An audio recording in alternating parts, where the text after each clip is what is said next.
Para hablar de él debemos ir en el tiempo de adelante hacia atrás. Quien no conozca la Ciudad de México, existe un lugar en los límites de la hoy Ciudad de México, antes Distrito Federal, y el Estado de México, donde se ubica una estación del transporte público de la ciudad llamado comúnmente como Metro. Ahí existe la central de varias líneas del metro, varias rutas de camiones y tren ligero. Y el nombre de esa estación es Pantitlán. Pantitlán se encuentra lleno de personas, sobre todo a las horas pico. ¿Pero qué significa su nombre? Pantitlán está compuesto por dos palabras en náhuatl: Pantli, que significa bandera, y Tlán, lugar. Así Pantitlán significa lugar de las banderas, siendo hoy un remolino de gente todos los días. Pero antes, en la época prehispánica, Pantitlán era un remolino, pero de agua. En esa época gran parte de la Ciudad de México se encontraba cubierta de agua, en específico por 5 lagos: el de Zumpango, el de Saltocan, el de Texcoco, el de Xochimilco y el de Chalco. Los mexicas que emigraron del norte de México llegaron a esta zona de lagos asentándose en varios lugares, siendo el lugar definitivo un pequeño islote en uno de esos lagos, formando su pueblo rodeado por agua.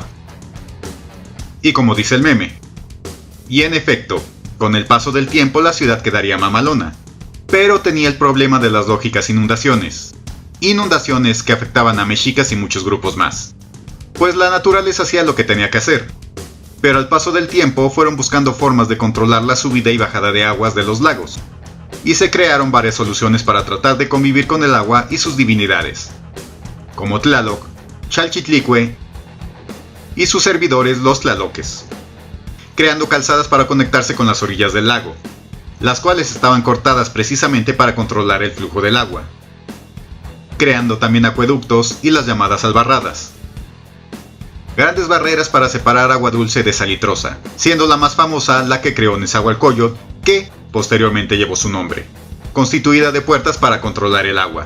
Obviamente, a pesar de estas medidas, no se podía controlar en forma definitiva el poder del agua, pues incluso hoy en día, aunque casi ya no existe el agua alguna en la Ciudad de México, se siguen dando inundaciones por la mala planeación de los gobiernos y el crecimiento descontrolado de la ciudad.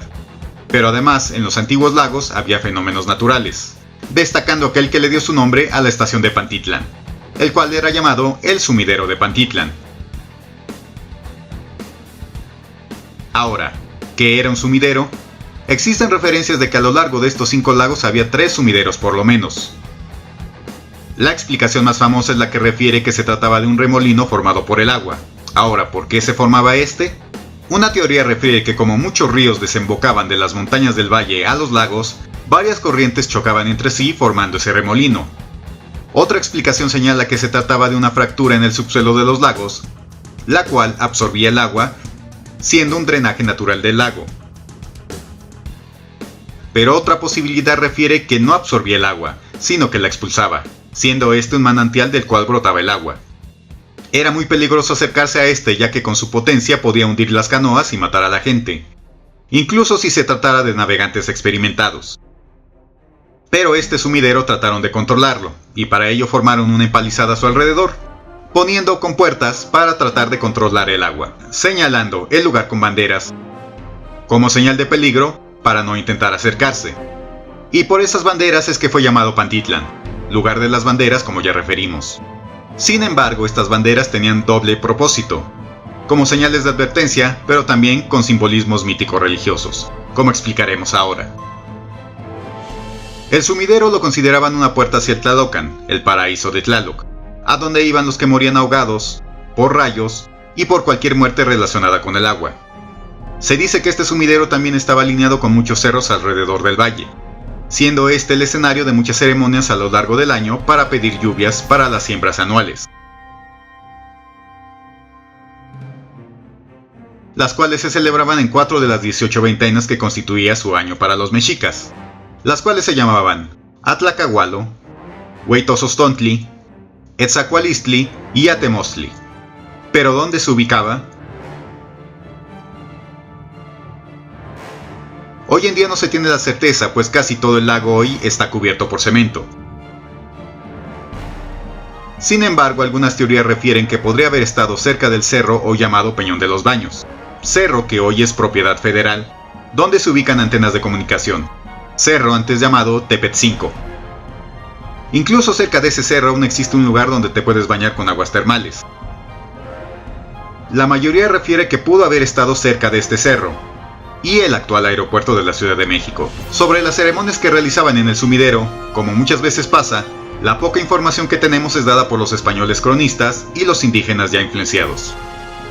Estas crónicas señalan que había ceremonias que se realizaban al mismo tiempo en el sumidero, como en cerros tales como el ya referido Peñón de los Baños, el Monte Tlaloc, el Templo Mayor y otros más. Las ofrendas que daban en todos estos lugares relacionadas con Tlaloc buscaban lograr que hubiera lluvias, antes, durante y al finalizar el periodo de siembra y cosecha anual. Siendo que las más importantes ofrendas según las crónicas era dar en sacrificio al sumidero y a los cerros relacionados con Tlaloc a niños y mujeres. Algunas de estas ceremonias eran tan importantes que los 3 tlatoanis de la Triple Alianza, junto con otros tlatoanis menores, participaban en ellas. Así, en la primera veintena del año mexica llamada Tlacahualo, se refiere que hacían honores a los tlaloques, los cuales eran los pequeños sirvientes de Tlaloc, mismos que según sus creencias rompían ollas de barro para crear los truenos, entre muchas cosas más que hacían, así como también la dedicaban a Chalchitlicue y Quetzalcóatl.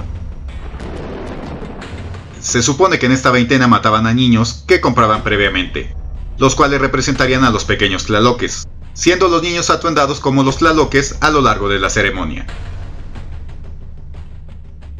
Niños que eran llevados a los lugares sagrados para ser sacrificados, siendo que si en el trayecto lloraban era señal que habría lluvias, pero si no lo hacían era señal de que habría sequía a lo largo del año.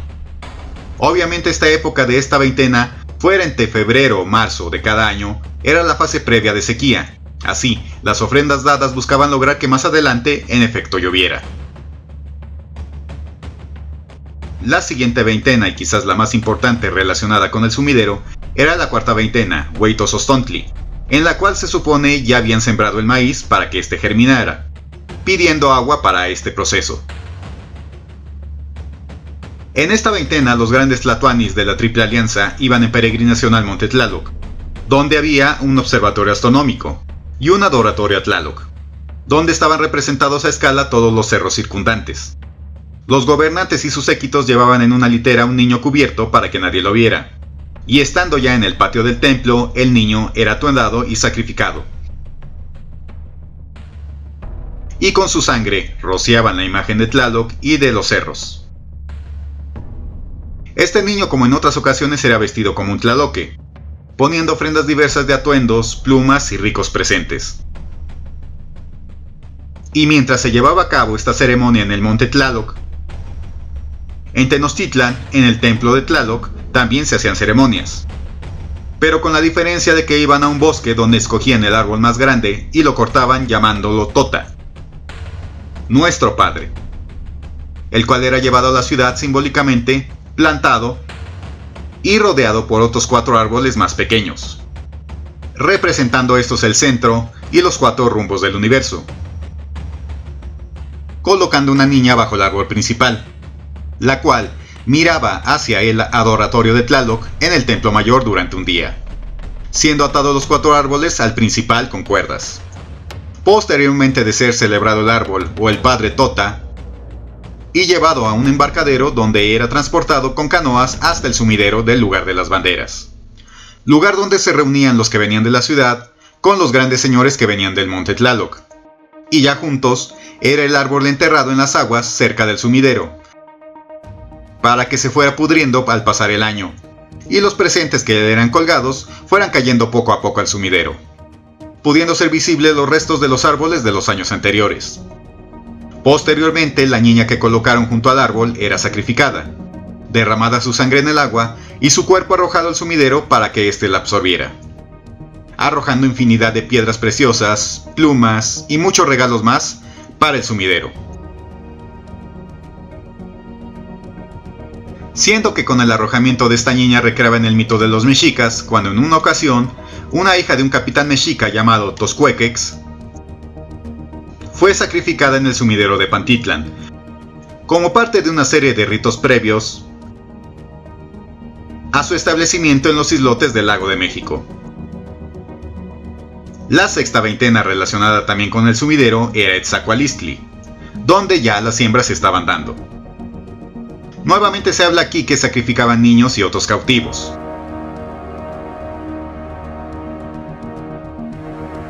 Y el 16º mes, llamado Atemostli, que marcaba el fin de la época de cosecha, se representaban los cerros a escala a través del amaranto, el cual después de ayuno y oración era consumido.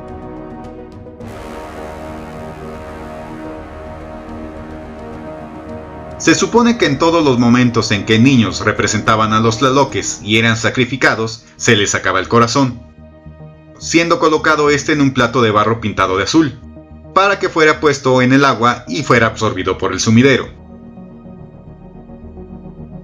Niños que representaban banderas vivas. Así, teníamos dos tipos de banderas en toda la ceremonia, las banderas de papel y los niños que encaronaban banderas. Y obviamente, como dijimos, también las banderas representaban el peligro del sumidero.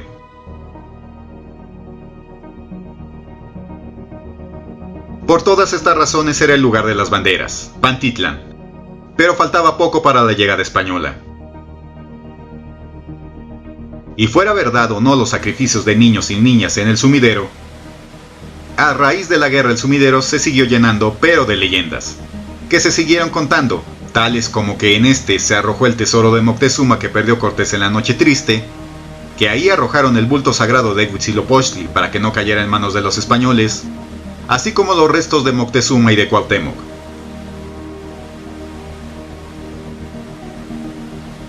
Nada de lo cual hoy en día es comprobable, pero que pasó a formar parte de la fama del sumidero. Sin embargo, sometidos los pueblos del valle y ante la ignorancia de los españoles sobre su función reguladora del agua, fue cayendo en el olvido, empezando a llenarse de lodo, cieno y demás desperdicios del lago, llegando el día que quedó tapado y ya no generó remolino alguno. Pero como las inundaciones se siguieron dando durante la época colonial, los españoles intentaron rescatarlo. Pero con el paso del tiempo, aunque algunos refieren haberlo encontrado y haber visto los restos de los árboles o totas que se plantaron en el agua, nunca pudieron limpiarlo. Hasta que llegó el día que ni siquiera se sabía su ubicación exacta. Ignorancia de ubicación del sumidero de Pantitlán que continúa hasta nuestros días.